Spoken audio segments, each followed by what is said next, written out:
Bom, pessoal, antes de começar aqui, de cumprimentar o nosso primeiro entrevistado, que já nos aguarda do outro lado da tela, eu quero, mais uma vez, para começar a semana, lembrar aqui o seguinte: vamos sortear mais um livro aqui ao longo dessa semana no nosso Faixa Livre. Toda semana um livro diferente. E essa semana é esse que está aí na tela, ó, Paz, Pão e Guerra. Só está errado ali o título, eu vou até mudar.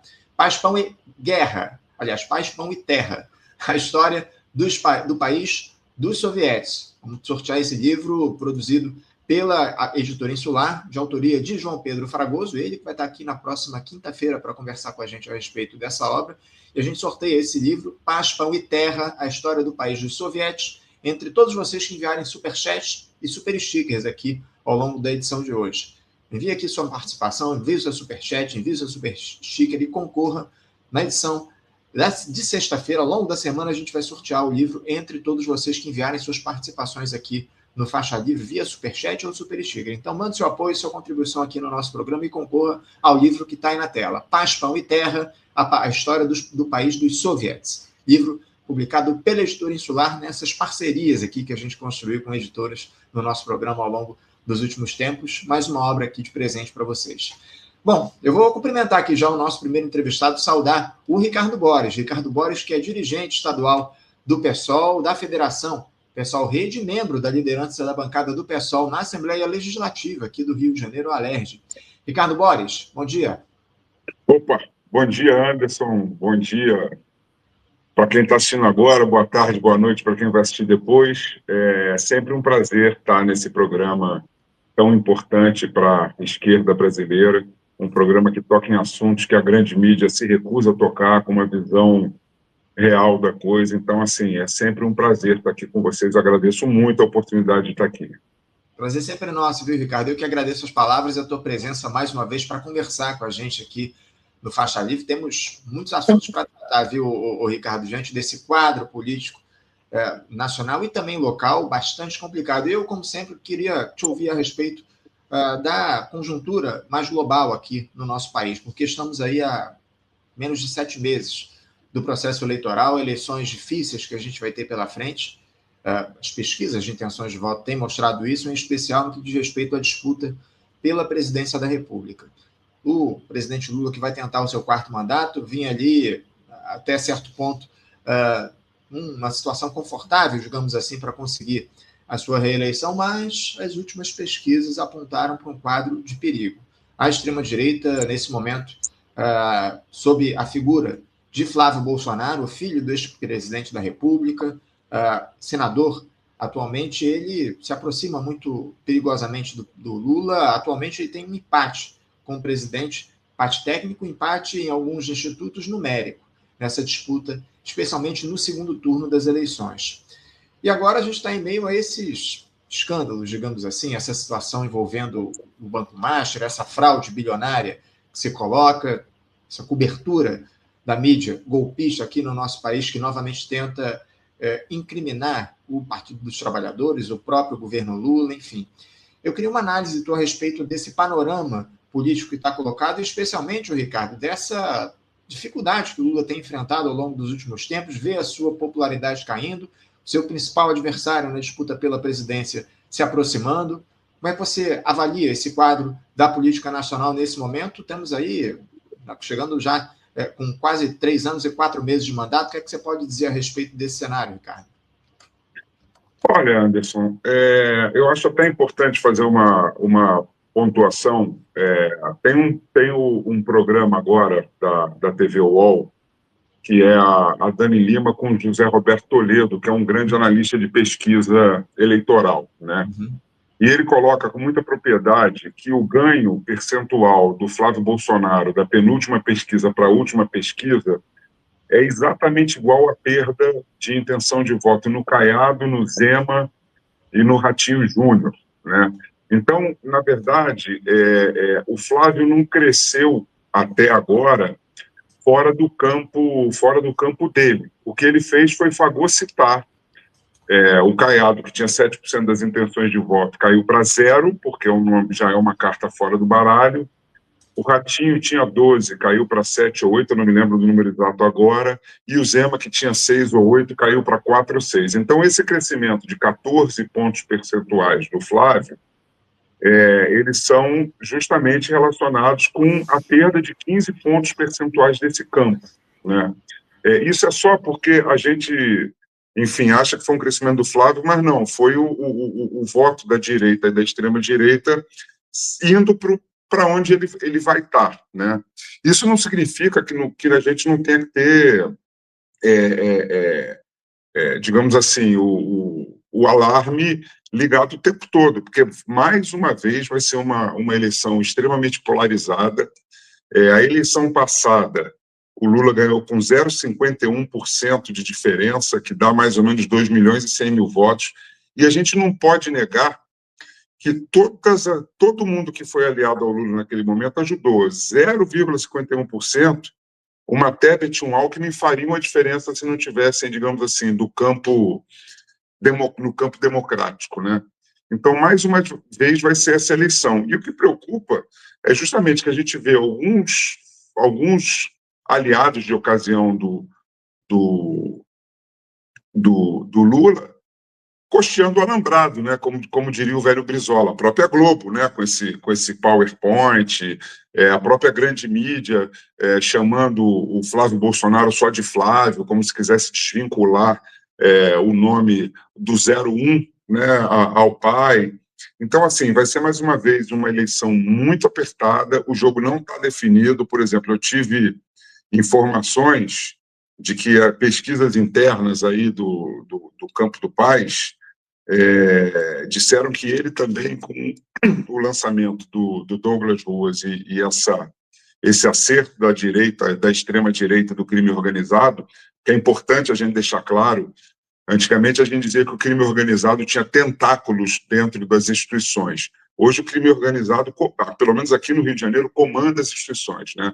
O Palácio Guanabara é comandado por um governador que é ligado ao crime organizado, que trabalha para o crime organizado. As secretarias de segurança e de polícia, provavelmente os secretários têm ligação com o crime organizado, e na Alerj a gente não precisa nem dizer, né? O presidente está afastado, junto com aquele deputado TH Joias, por tentar facilitar a vida do Comando Vermelho, né? Mas essa pesquisa, voltando aqui, ela daria hoje uma vantagem para o Flávio Bolsonaro aqui no Rio de Janeiro de 15 pontos percentuais, tá?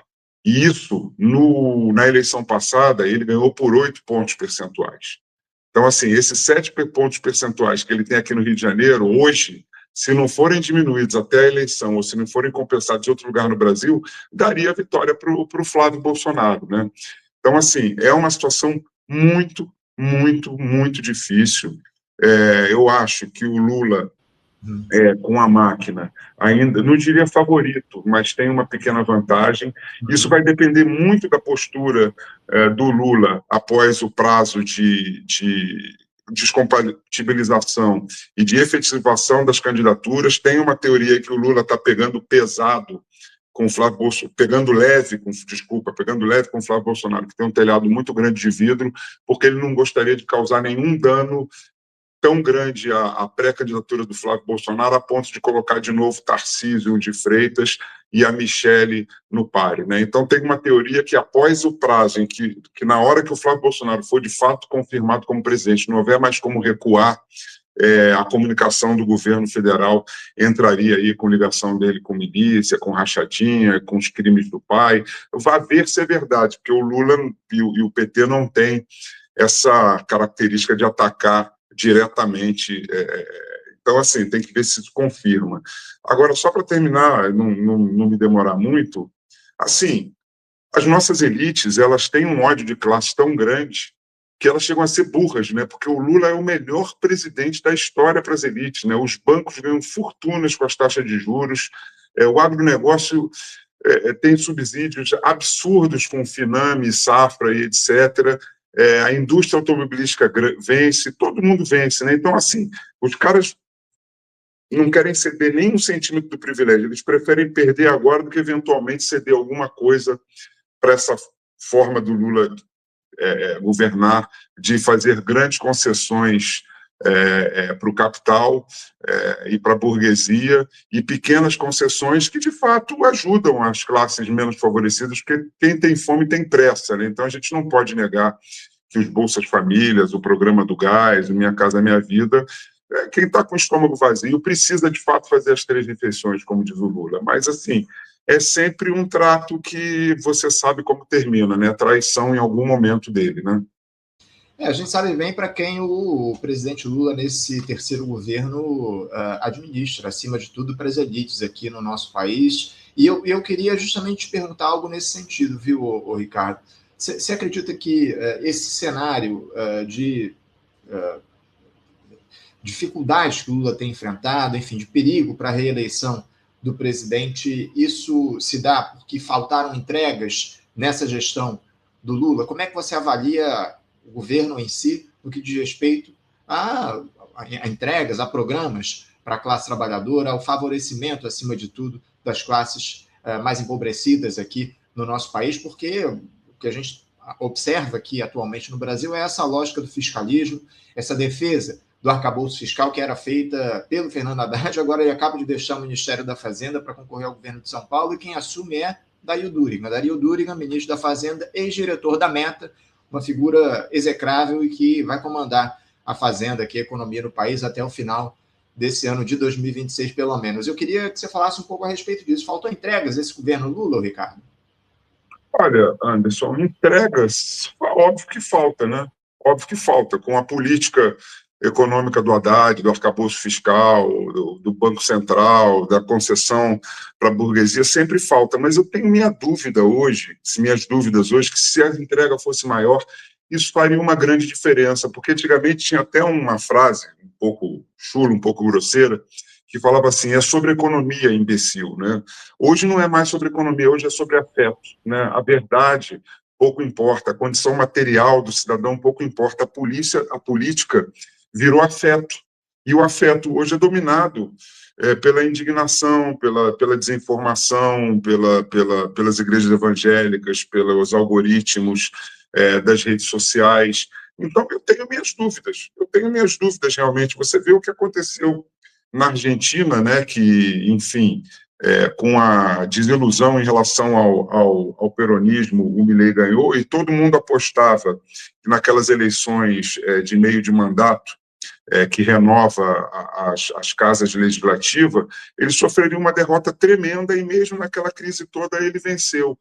Então, a política está tão desconectada da realidade material e está tão ligada aos afetos, e os afetos hoje são controlados pelo conservadorismo, pelas seitas neopentecostais, pelos algoritmos das redes sociais, que eu tenho dúvidas se mais entrega trariam uma grande mudança nesse cenário eleitoral.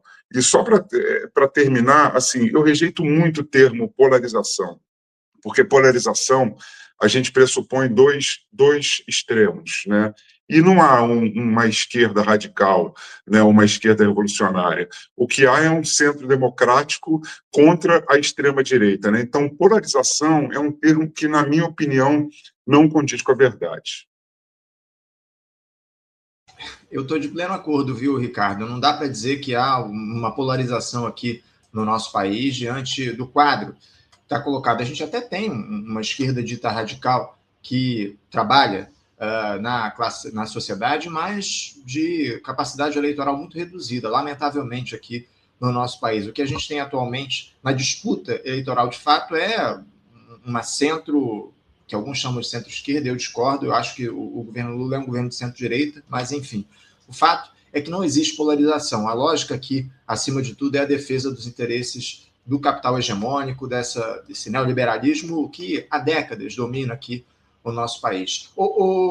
Ricardo, eu vou entrar logo no tema, talvez, do momento do país ao longo desses últimos meses, que é esse caso envolvendo o Banco Master, né? O tal Daniel Vorcaro, lá, o banqueiro, que nesse momento está preso. Aliás, na última sexta-feira, ele foi...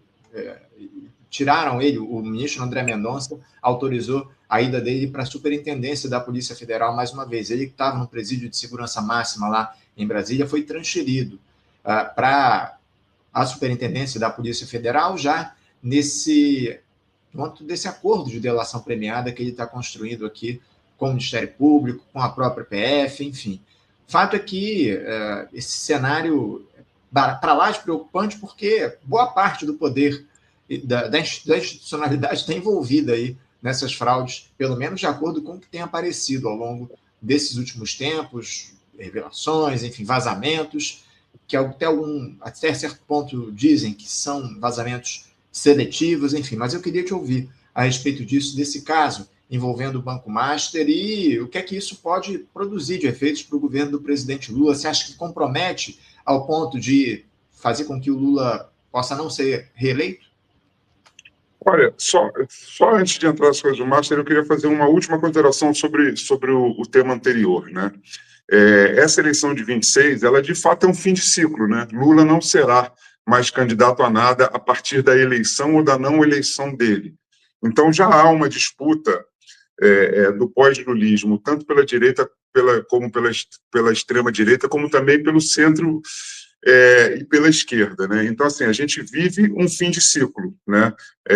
E nesse fim de ciclo que a gente vive, só para terminar, é importante a gente ter no nosso radar que o centro democrático que defende os sistemas e as instituições, ele está tendo que se unir da direita democrática à centro-esquerda e, às vezes, até com uma esquerda mesmo, virou defensora do sistema, né? E no que resta de democracia liberal burguesa, democracia ocidental, só dois polos crescem, a extrema-direita e a esquerda radical. Então, assim, com o fim do ciclo do Lula, ou a esquerda para de defender o sistema, coisa que ela começou a ter que fazer desde 2014, quando a Aécio duvida do sistema eleitoral, pedindo recontagem dos votos, até agora, né? Então, é necessário, inclusive eu acho que o PSOL foi muito responsável e precisa, a partir de agora, voltar às suas origens e radicalizar de novo, né? Essa coisa de se ficar defendendo, entregando anel para não perder os dedos, a gente está entregando de lambada. A gente tem eleições na França, na Alemanha, agora na Inglaterra, com essa menina que é encanadora e que fez o curso de gesseira, que mostra que só tem dois lugares que crescem na democracia ocidental: a extrema-direita e a esquerda radical. O resto está perdendo espaço. Em relação ao Master, Anderson, eu acho que, assim, essa delação será feita é a PF que vai homologar a delação. Tudo bem, o André Mendonça tirou o controle da delação, das investigações do Andrei. Ele diluiu entre os delegados, né?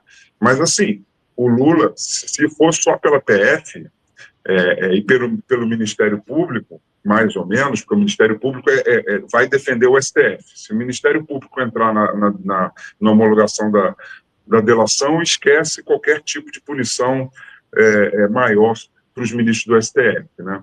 Mas, assim, há de ter coragem, porque se ficar na mão da Polícia Federal, mesmo com esse afastamento do Andrei do controle das investigações, em algum momento vai passar por ele. E aí, meu amigo, o PT vai ter que cortar na própria carne um eventual envolvimento do Jacques Wagner, do PT da Bahia, tem aquele fundo lá do Mansur, REAG, se eu não me engano, é tanta coisa que a gente se confunde, mas o centro do Banco Master, a gente não tem a menor dúvida que passa pela extrema-direita, por essas seitas religiosas e fundos e fintechs que lavam dinheiro do crime organizado nacional, transnacional, PCC, Comando Vermelho, tráfico de drogas, as bets. A gente não tem a menor dúvida que isso atinge em cheio o centrão e a extrema-direita. Então, assim, eu acho, se der tempo, é importante que essa delação venha, que o PT corte na própria carne, que eu acho que é residual em relação ao tamanho do PT, e vá para cima sem medo de ser feliz, como o próprio Lula já usou isso como modo de campanha, para destruir o centrão, para destruir essas seitas, para destruir as fintechs, para destruir as bets, e para cima. Se não for assim, vai dar ruim, porque a gente já está vendo como é que a grande mídia está se comportando em relação a isso. Esse aqui é o detalhe, viu, Ricardo? Eu até citei aqui na abertura do nosso programa, é a manchete, inclusive, do programa de hoje, esse PowerPoint aí que foi produzido pelo Grupo Globo. Eu vou até tentar colocar aqui na tela, eu tenho uma arte dele aqui, eu ia trazer na próxima entrevista, mas eu vou aproveitar e vou colocar aqui na tela. Na sexta-feira, a gente teve aí essa arte produzida e veiculada em um dos programas da Globo News. Aí, ó. Tem mostrando as conexões do Daniel Vorcaro no centro, essa figura, o dono do Banco Master, que está preso nesse momento, e você vê que logo acima e logo abaixo, à esquerda dele, a gente tem o presidente Lula e o Partido dos Trabalhadores e figuras ligadas ao PT. Ali o Guido Mantega, o próprio Gabriel Galípolo, que hoje é o presidente do Banco Central e foi indicado pelo presidente Lula, orbitando ali o centro dessa trama que está colocada, essa trama de fraude bancária aqui no nosso país, bilionária, e ali na periferia figuras ligadas ao centrão, ali o próprio Nicolás Ferreira, da extrema-direita, o Ciro Nogueira, o Antônio Rueda, do União Brasil, temos ali também o Davi Alcolumbre do outro lado, o próprio João Dória, o Hugo Mota, enfim. Eu queria que você falasse um pouco a respeito do que isso simboliza, porque muita gente propriamente ligada ao PT lembra o que a gente teve ao longo da Operação Lava Jato, aquele PowerPoint lá famoso do Deltan Dallagnol, dos procuradores da Lava Jato, enfim, no Ministério Público. Parece que agora a própria imprensa, a grande imprensa, que produz esse tipo de arte, enfim, tentando conectar o Lula e o PT, acima de tudo, ao escândalo em si, como se fossem os personagens principais dessa trama. Eu queria te ouvir a respeito disso, Ricardo. Olha, em relação à Globo, né, ao Grupo Globo, eu percebi essa virada, digamos assim, ideológica, quando eles começam a dar espaço para aquele Joel Pinheiro. Vale lembrar que esse menino que tem cara de comentarista político é da extrema-direita de sapatênis, é da extrema-direita com modos à mesa. Esse rapaz, há não muito tempo atrás, ele defendia que os pobres tinham direito a vender seus órgãos para poder empreender. Então, se você estava numa situação muito difícil, você vende um rim, você vende um pulmão, você vende uma córnea, fica cego de um olho, e com isso você financia que a liberdade de escolha, o livre-arbítrio chegava a esse ponto, né? Depois vem, e aí, claro, o Merval, que sempre esteve do lado de lá, e aí vem a demissão da Daniela Lima, né, que talvez seja o maior talento do telejornalismo nos últimos anos. Ela é maravilhosa, eu tenho acompanhado ela na UOL, que também andou demitindo jornalista bom, né, inclusive um dos melhores que a gente tem hoje, que é o Jamil Chad, por atacarem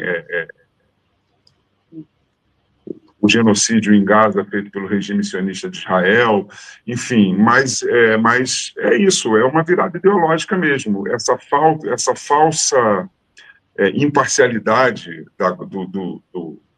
das organizações Globos é um absurdo, e eu não sei que tipo de pressão que eles estão querendo colocar no governo Lula, eu não sei se eles de fato viraram o jogo, mas assim, cara, eu tenho profundo respeito pelo Marcelo Lins, que é um cara que entende muito de política internacional.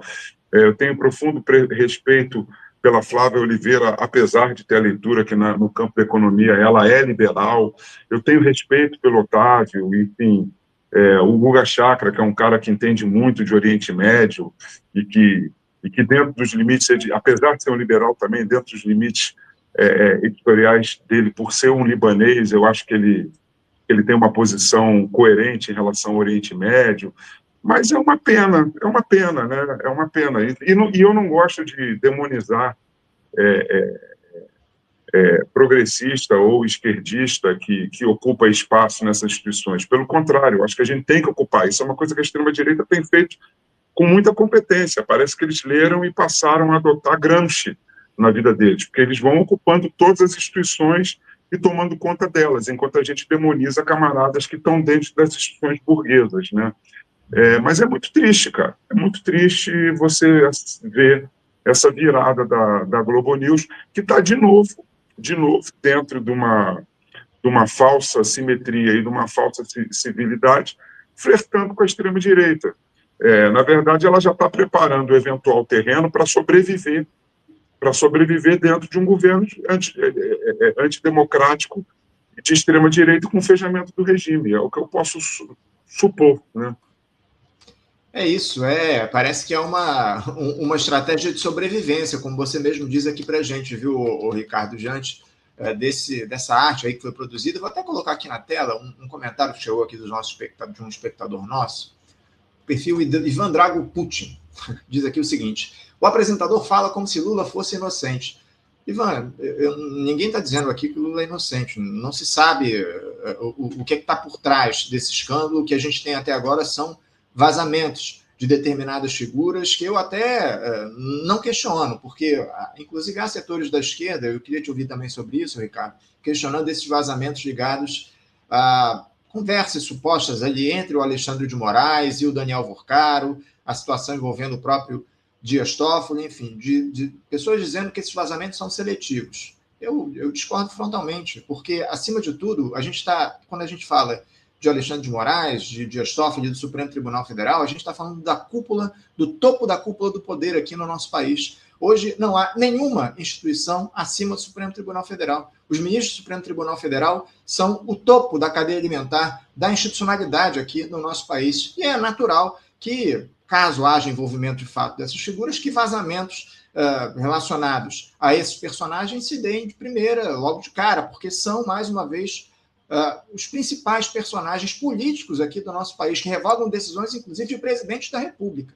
Esse é que é o detalhe. Então, eu vejo como natural que esse tipo de mensagem envolvendo supostamente ministros do Supremo, ainda mais pela força que o Alexandre de Moraes tomou ao longo dos últimos tempos, pela popularidade que ele ganhou diante do caso do golpismo, eu não vejo como algo propriamente seletivo para atingir esse ou aquele personagem, esse ou aquele governo. Eu vejo como algo natural diante da força e do poder que o Supremo Tribunal Federal tem hoje aqui no nosso país. Eu também queria te ouvir sobre isso, Ricardo. Você também considera que são vazamentos seletivos dessas conversas supostas do Alexandre de Moraes, que a Polícia Federal produziu esses diálogos, que eles não teriam existido, como, inclusive, eu vejo gente da esquerda dizendo, ou de setores ligados ao PT, trazendo como se fosse uma tentativa de envolver o Lula, haveria uma ligação entre Lula e o Alexandre de Moraes por conta da condenação dos golpistas. Enfim, você acha que são vazamentos seletivos para atingir o Lula propriamente? Ou você também, como eu, entende que isso é natural diante, mais uma vez, do poder que o Supremo Tribunal Federal tem e do protagonismo que ele tem no nosso país ao longo dos últimos tempos?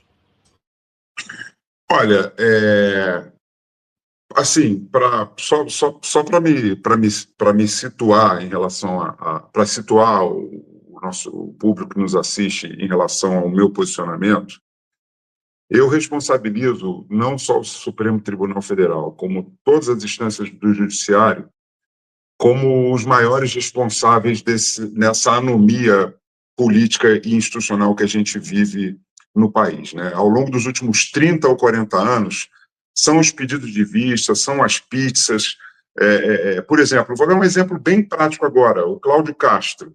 Se ele tivesse sido julgado pelo escândalo da CEPERJ, pelo abuso de poder econômico, no tempo real que o tribunal poderia ter, o TSE poderia ter julgado, a gente poderia ter evitado, por exemplo, 800 milhões desse 1 bilhão de ter ido para o Banco Master, né, do dinheiro dos pensionistas do Estado do Rio de Janeiro, né, dos fundos de pensão. Porque é nesse período de pedido de vista que ele tem tempo hábil para continuar esses desmandos, né, para continuar fazendo esse tipo de coisa. Então, assim, Bolsonaro não era para ter... Aí não é nem o Supremo Tribunal Militar, mas Bolsonaro, a carreira política do Bolsonaro deveria ter terminado quando ele foi pego fazendo os croquis para explodir quartel, né? Ali, o Bolsonaro tinha que ter sido eliminado para sempre da política brasileira. E depois o Judiciário teve mais 5, 10, 20 oportunidades. Oportunidades não, né?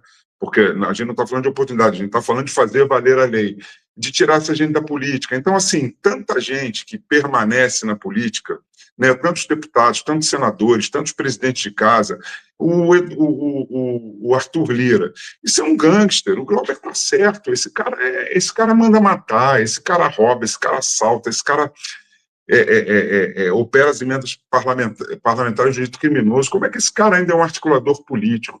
Então, eu começo dizendo por aí. Na minha opinião, a gente demoniza os executivos, a gente demoniza os legislativos, óbvio, mas eles só estão nessas condições porque o Supremo e os tribunais superiores e as varas de primeira instância, segunda instância, são absolutamente coniventes, não diria nem coniventes, elas incentivam esse tipo de coisa, né?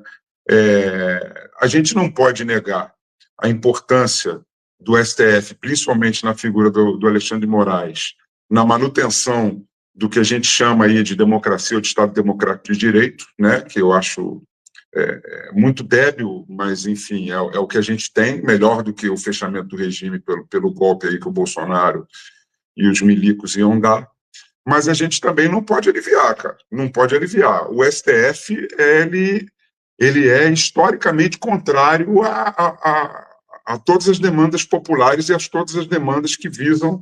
Ele é um defensor dos privilégios. Ele é defensor dos privilégios, né?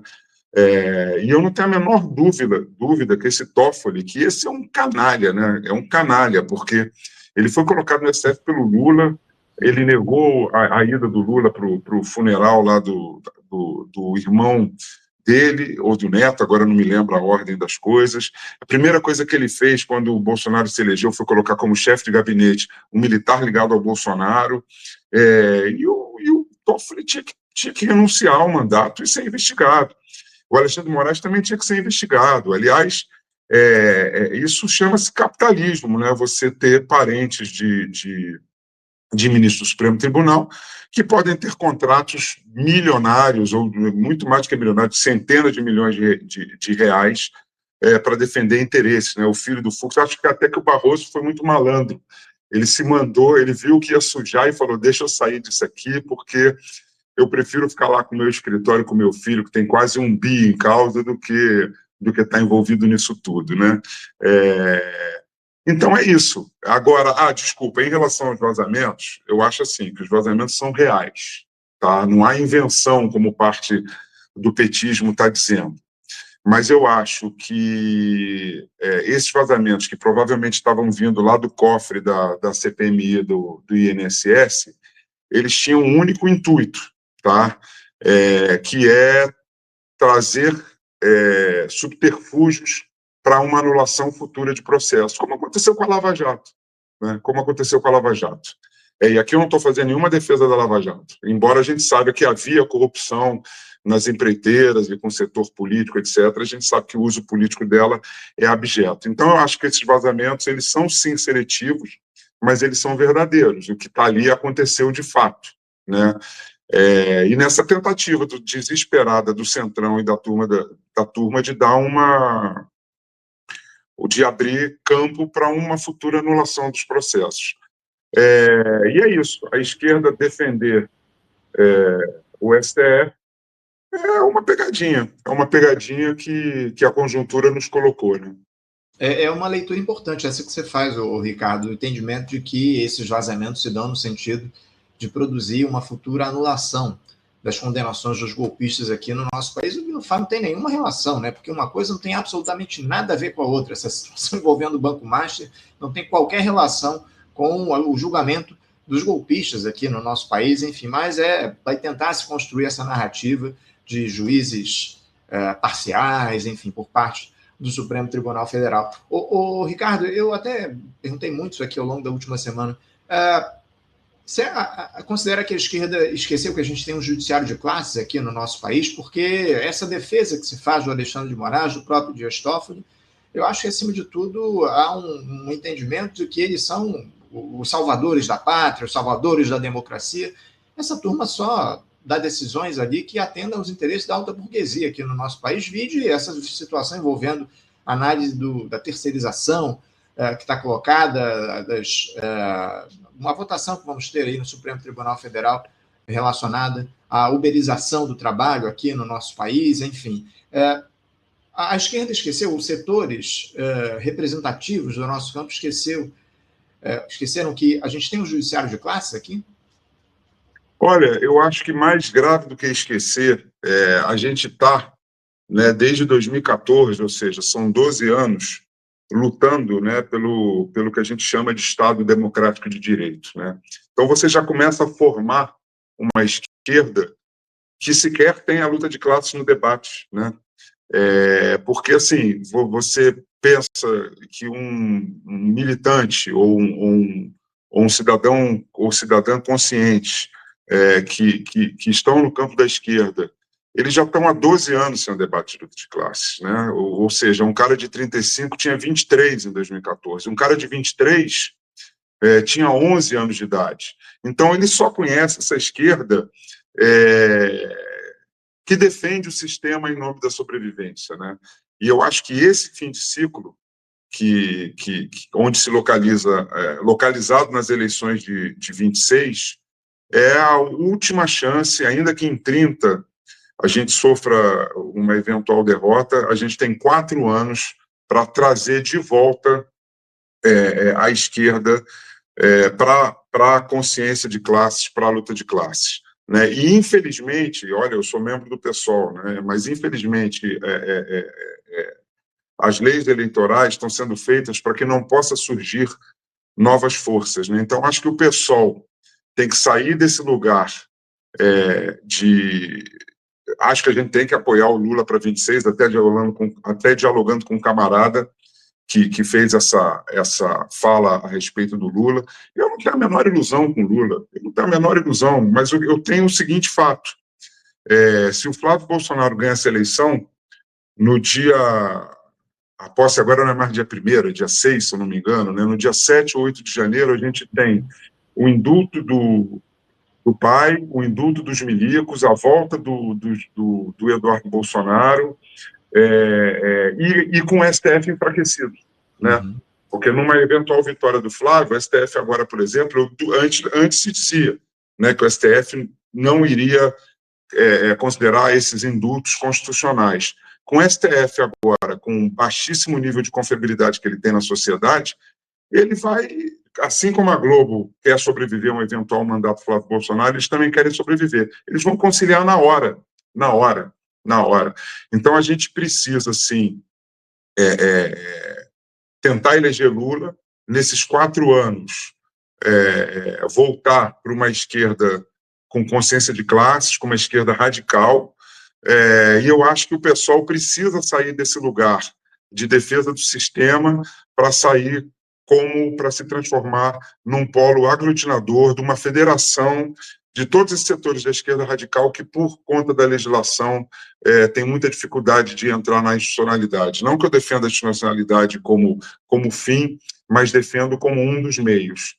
E aí a gente pode passar a ser o porta-voz, não o porta-voz, que isso é um pouco pretensioso, a gente pode passar a compor, chamar de volta os partidos e os movimentos radicais e transformar o PSOL, talvez, nesse guarda-chuva de luta política. E essa seria a minha ilusão. Se vai ser possível, eu não sei. A minha preocupação, Ricardo, eu te confesso, é que, mais uma vez, em mais um ciclo eleitoral, a gente defende essa lógica do mal menor, que é a eleição do Lula para evitar a extrema-direita. Mais um ciclo eleitoral se passa e a esquerda não consegue avançar no sentido de defender as pautas da classe trabalhadora e fazer um diálogo mais próximo com os setores aqui mais baixos, setores menos favorecidos da classe trabalhadora no Brasil. E, lamentavelmente, a situação se repete e, por mais 4 anos, a minha preocupação é que, mesmo que o Lula seja eleito, a gente siga nesse ciclo por mais um período aqui no nosso país. É muito triste, muito preocupante, e o que a gente observa cada vez mais é a perda de direitos dos trabalhadores diante de um governo que segue defendendo a lógica neoliberal no país, segue dialogando diretamente com os interesses do andar de cima. É o que a gente tem nesse momento e lamentável que a gente não consiga sair dessa cantilena por conta de uma esquerda absolutamente incapaz de fazer um diálogo próximo com a classe trabalhadora. Ricardo, eu vou entrar aqui, eu estou de olho no relógio, entrar aqui nessa situação envolvendo o seu partido, o PSOL. Uma polêmica aí que surgiu ao longo dos últimos tempos, o deputado federal Guilherme Boulos, agora ministro da Secretaria-Geral da Presidência, ele teria avisado a direção da corrente, que ele faz parte dentro do PSOL, a Revolução Solidária, no último final de semana, a intenção deles de deixar o partido e se filiar ao PT. devem acompanhá-lo aí nesse movimento alguns parlamentares em nível estadual e federal, inclusive que estiveram reunidos com o Guilherme Boulos no final de semana, também aqui no Rio de Janeiro. Esse episódio ele acontece, o Ricardo, depois de uma tentativa desse grupo, do Boulos, de fazer com que o PSOL se unisse ao Partido dos Trabalhadores através de uma federação. Proposta essa derrotada. Inclusive, integrantes do partido ligados, dissidentes, da própria Revolução Solidária, entendem que o Guilherme Boulos estaria tentando dividir o PSOL com esse tipo de iniciativa. Eu queria ouvir o que você pensa a respeito dessa crise dentro do PSOL, essa postura do Guilherme Boulos. Ele tenta, de fato, dividir o partido de olho no seu projeto político. Como é que você vê essa situação envolvendo o Boulos e a iminente saída dele do PSOL? Tá, vamos lá. Eu vou até fazer um último comentário sobre o tema anterior, porque eu já entro nesse tema, porque eles se cruzam de certa forma. Eu só queria dizer que, pessoalmente, aí eu estou falando em nível pessoal, eu acho que o PSOL, a esquerda, deveria ter outros candidatos no primeiro turno. Não para dividir a esquerda, mas para um debate, no mínimo para um debate de ideia, que, inclusive, puxasse o Lula e o PT um pouco mais à esquerda, né? Ou seja, nessa correlação de forças que é extremamente desfavorável para a gente, ter alguém que pelo menos esteja ali para dizer que tem determinados ideais que não podem ser colocados na gaveta ou debaixo do tapete, seria importantíssimo. E a gente tem uma eleição em 2 turnos para isso, né? Mas, enfim, a aliança ao Lula no primeiro turno foi decidida pela maioria do partido, e eu acato, e como militante disciplinado, farei de tudo para que a gente reeleja Lula, né? E aí, entrando nessa coisa de sucessão, e já entrando eu queria começar com a seguinte ponderação. Se essa federação passa, no Rio de Janeiro, nós seríamos obrigados a subir no palanque do Eduardo Paes, né? Nós seríamos obrigados a entrar, pelo menos formalmente, ainda que a gente se rebelasse, não subisse no palanque, fizesse tudo necessário politicamente, no campo da política, para mostrar nossa satisfação, a gente seria obrigado a entrar num esquema político que vem desde Cabral, Pisciani, os 4 Cabrais, a união do Lula com o PT, com as empreiteiras, essa lógica de vender o Rio de Janeiro. Então, só para ver o tamanho do dano aqui no Rio de Janeiro que traria essa eventual federação. O PSOL estaria formalmente na federação que defende a campanha de Eduardo Paes. Automaticamente, a deliberação que o partido tirou há 1 ano atrás, 1 ano e pouco atrás, de ter candidato ao governo, estaria anulada por maioria nacional dessa federação, porque quem comanda tudo é o partido majoritário e nacional. Então, eu não poderia aqui, por ter uma eventual maioria no Rio de Janeiro na federação, decidir que a gente não está no palanque do Paes, a ordem vem lá de cima, né? Então, esse é o primeiro ponto. Para o Rio de Janeiro, isso era derrota. E é importante dizer que o PSOL ele cresce, ele tem protagonismo no Rio de Janeiro, justamente combatendo esse esquema político que está se colocando aí. A gente sabe que o Douglas Ruas é pior do que o Paes, mas a gente sabe que a gente não pode estar ao lado de alguém que, como subprefeito da Barra de Jacarepaguá, cresce politicamente e eleitoralmente no território controlado pelos Brasão em Jacarepaguá. E que depois, como secretário de esportes, constrói a Vila Olímpica, a Vila do Punk, depois virou Vila Olímpica, agora é Cidade da Música, sei lá qual é o nome daquilo ali, onde ficava o autódromo, em territórios controlados pelo Paes, que participa de todo esse esquema das empreiteiras, de transformar aquela área ali da Curicica, que era uma área controlada pelos Brasão, pelo Pasquale Mauro, pelo chinês, num projeto de especulação imobiliária tremendo, né? Então, começa por aí. Agora, em relação a essa votação no Diretório Nacional, e olha, eu não quero fazer nenhum ataque ao companheiro Boulos, à Revolução Solidária, eu torço para que eles não escolham o caminho que, na minha opinião, é muito arriscado. Eu acho que o Boulos ele aposta no pós-lulismo, né? Em ser uma figura importante no pós-lulismo. Quando ele vem para o PSOL, quando ele se filia democraticamente para o PSOL e filia o movimento sem teto ao PSOL, eu acho que ele apostava em disputar o pós-lulismo por dentro do PSOL. Agora que ele foi lá para o Palácio, eu acho que ele aposta no pós-lulismo por dentro do PT, né? E isso, para mim, é um erro tático tremendo dentro das ambições pessoais dele, né? Porque, primeiro, que a vida dele no PT não é fácil, não vai ser fácil, né? Tem muita gente que manda ali há muito tempo, é um partido que não gosta mais das correntes internas, da democracia interna, é um partido de hegemonizar, inclusive de hegemonizar e fagocitar os seus parceiros, como tem sido o caso do PCdoB ao longo do tempo, ou seja, o PSOL entraria nesse campo de ser hegemonizado, fagocitado, até desaparecer ou ficar sem nenhuma importância, como hoje eu acho que é o caso do PCdoB, né? E você vê o grau de mágoa que esse tipo de coisa faz, você vê no que o Ciro se transformou, no que o Aldo Rebelo, que é um safado, um oportunista, também se transformou, nessa mágoa, nesse ressentimento, que entra no campo do afeto da política. Então seria um trágico para o pessoal fazer parte dessa federação. E assim, eu quero que Érica fique, eu quero que a Natália fique, eu quero que Renata fique, eu quero que todo mundo fique, principalmente aqui no Rio. Renata é uma figura fundamental na construção do partido, uma deputada estadual que, enfim, enfrenta como mulher preta, né, a extrema-direita com uma coragem que falta para quase todo mundo. Mas, assim, essa votação no diretório, Anderson, e galera que está assistindo a gente, isso foi um não debate, né? Quando você faz uma votação numa direção partidária, você dialoga com todas as forças internas e você tem a possibilidade de mapear qual será o resultado. A Revolução Solidária não foi derrotada pelo PSOL. A Revolução Solidária não foi derrotada pelo PTL. Ela foi derrotada na própria tese.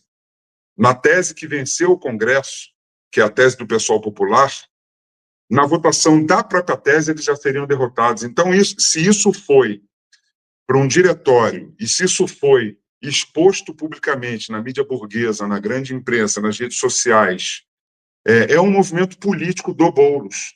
Não é uma negação do PSOL. Ele queria, de alguma forma, criar um ambiente onde ele eventualmente... Eu não sei se ele vai sair. Eles estão decidindo de fato. Eles ainda não decidiram. Eles estão decidindo de fato. Acho que essa carta da dissidência da Revolução Solidária os coloca na defensiva. Eu espero que eles fiquem, mas essa votação, de forma muito sincera, sem querer atacar ninguém, ela nada mais é do que uma justificativa para, se eles decidirem sair, terem um argumento de sair com dignidade, colocando o PSOL no campo do sectarismo, que é uma grande mentira. O PSOL não tem sido sectário, pelo contrário, ele tem diluído muitos dos seus ideais em nome da defesa. Por exemplo, a gente não teve candidato próprio na última eleição ao governo em que o Freixo foi...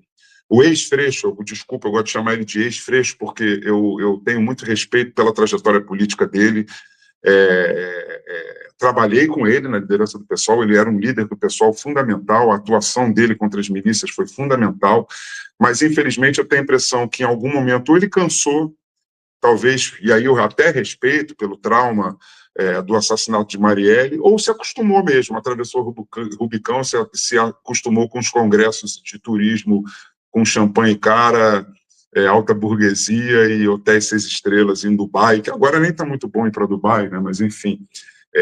Mas, assim,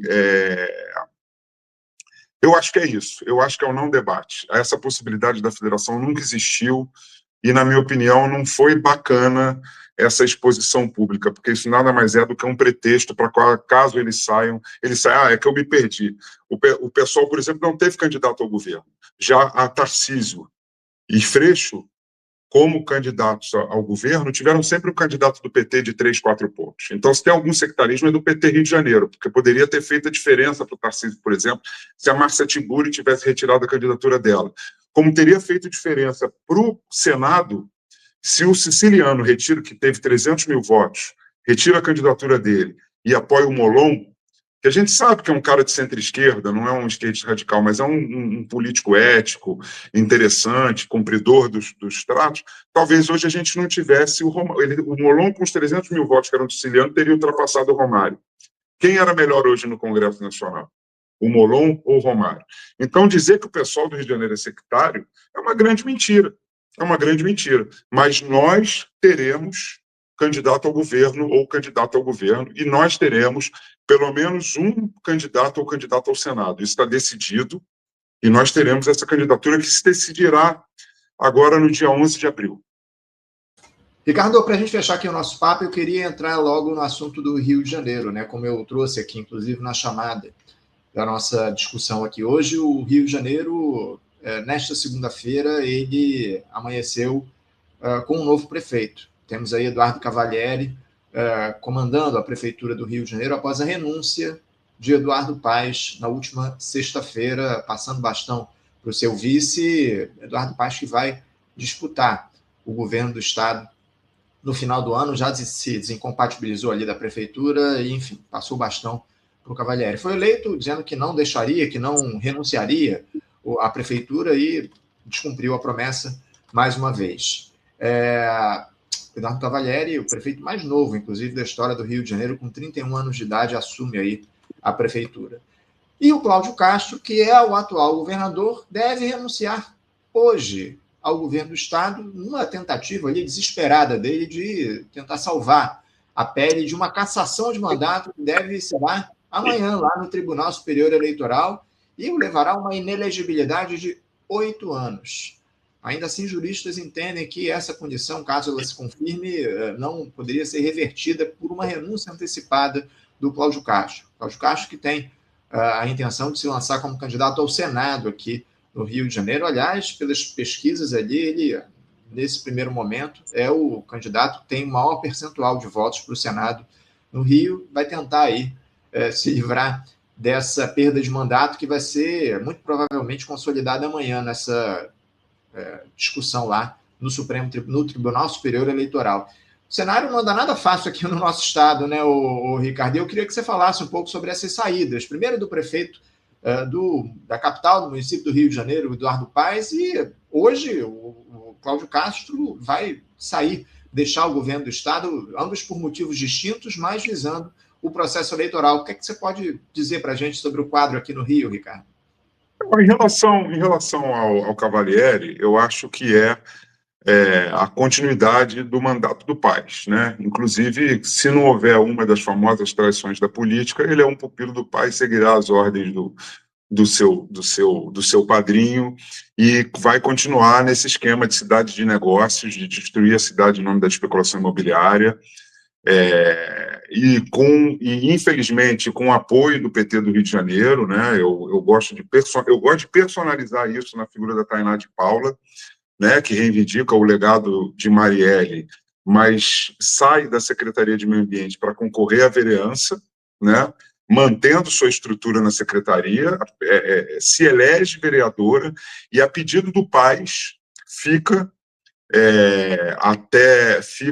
para ser mais um voto para armar a Guarda Municipal e para destruir a carreira dos professores municipais, né?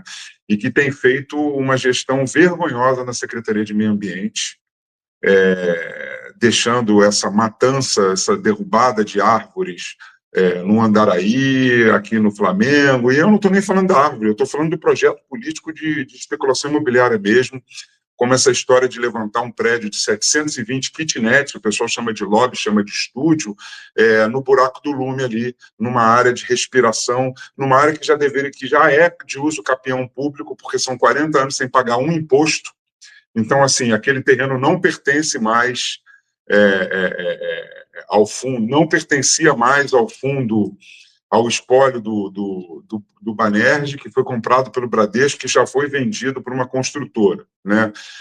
Então, no caso da prefeitura, é isso, é a continuidade do projeto do Rio de Janeiro gentrificado, do Rio de Janeiro em que o cidadão, como acontece em muitas cidades turísticas da Europa, o cidadão vai sendo afastado dos seus territórios, das suas raízes, porque os custos vão ficando muito altos para que você possa viver aonde você nasceu e onde você tem sua vida, né? A gente pode falar muito mais sobre essa prefeitura do Eduardo Paes, mas é uma prefeitura que está dialogando com Chico Machado, que dialogou com o Brazão durante toda a história política dele. Acho, de fato, que ele é melhor do que a extrema-direita, mas isso não significa que ele deva ser venerado por parte, inclusive, do campo progressista, como ele é, porque tem sido muito danoso, né? Em relação ao Cláudio Castro, ele já nem aposta mais na não inelegibilidade, né? Ele aposta em concorrer ao Senado através de liminares, né? É importante lembrar que o Collor tentou esse artifício lá atrás, né? Ele renuncia para não ficar inelegível e o próprio judiciário considera que isso foi um golpe para evitar a inegibilidade dele, e ele continuar, mas ele foi cassado. Então, o Cláudio Castro, não acredito que ele vai ter um futuro político.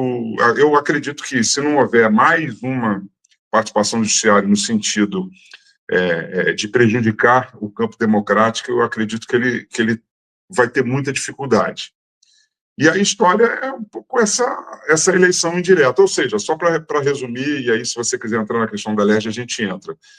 Ele renuncia, a festa de renúncia dele já tá marcada para hoje no Palácio Guanabara, e vai tentar disputar o Senado através de liminares na Justiça. Uhum. E rapidamente, Ricardo, porque eu já estou com o meu tempo encerrado, meu próximo entrevistado já está aqui nos aguardando.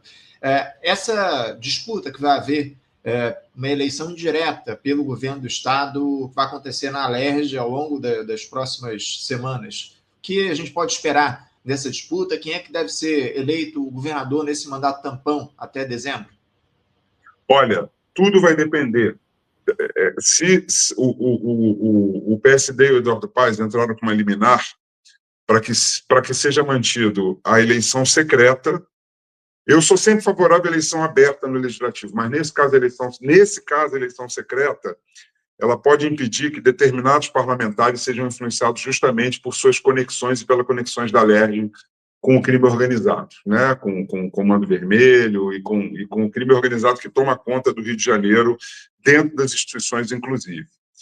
Agora, se a liminar do Fux cair no plenário, será um deputado estadual, Douglas Ruas de um lado, e o Paes estava tentando articular com o Siciliano.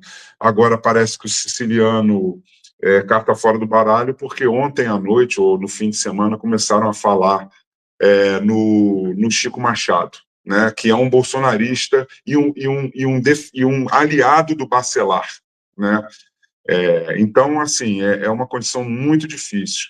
Se a liminar não cair, simplesmente terá que ser alguém fora, alguém que não tenha mandato, alguém que não tenha cargo, em secretaria, que não tenha cargo porque não vai haver os 180 dias de descompatibilização.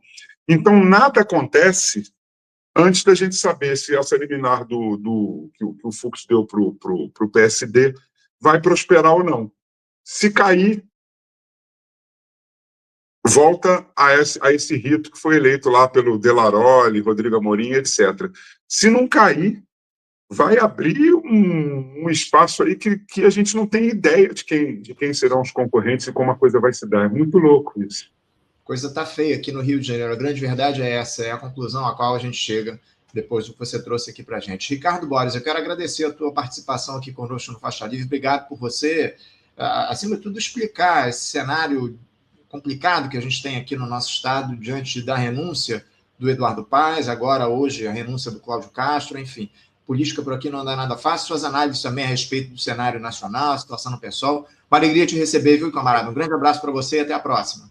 Não, o prazer é sempre meu. Esse tema da LERJ mistura com o Tribunal de Contas do Estado, com vaga para tribunal, mistura com tudo. Mas, assim, eu acho que a gente não conseguiu entrar nele do tamanho que ele devia ter, mas, enfim, o papo foi muito produtivo até aí. E eu que agradeço mais uma vez a minha participação, poder dialogar com vocês, poder dialogar com o público de vocês, e sempre estarei à disposição, sempre que vocês precisarem. Muito obrigado. Obrigado, Ricardo. Bom dia para você. Até a próxima. Até a próxima. Conversamos aqui com Ricardo Borges. Ricardo Borges, que é dirigente estadual do PSOL aqui no Rio de Janeiro, da Federação PSOL Rede, membro da liderança da bancada do PSOL na Assembleia Legislativa do Estado do Rio de Janeiro, além de falando do cenário nacional, cenário local, sobre a crise que o pessoal enfrenta, enfim.